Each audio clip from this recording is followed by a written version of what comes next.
আমরা যারা দিন আনি দিন খাই, আমরা যারা হাজার হাজার দিন খেয়ে ফেলেছি,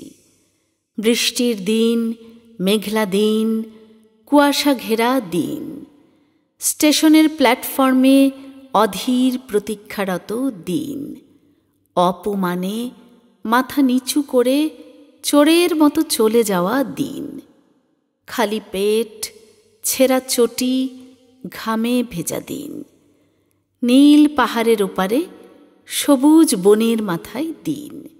নদীর জলের আয়নায় বড় সাহেবের ফুলের বাগানে দিন, নৌকোর সাদা পালে ঢেউয়ের চূড়ায় ভেসে যাওয়া দিন,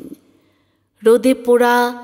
আগুনে জ্বলা রাস্তায় রাস্তায় ঘোরা দিন, হৈ হৈ অট্ট হাসিতে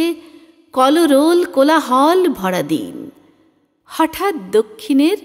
খোলা বারান্দায় আলো ঝলমলে দিন। এইসব দিন আমরা কেমন করে এনেছিলাম, কিভাবে? কেউ যদি হঠাৎ জানতে চায়, এরকম একটা প্রশ্ন করে, আমরা যারা কিছুতেই সদুত্তর দিতে পারব না, কিছুই বলতে পারব না, কোনো ব্যাখ্যা দিতে পারব না, কি করে আমরা দিন এনেছিলাম, কেন আমরা দিন আনি, কেন আমরা দিন খাই, কেমন করে আমরা দিন আনি দিন খাই।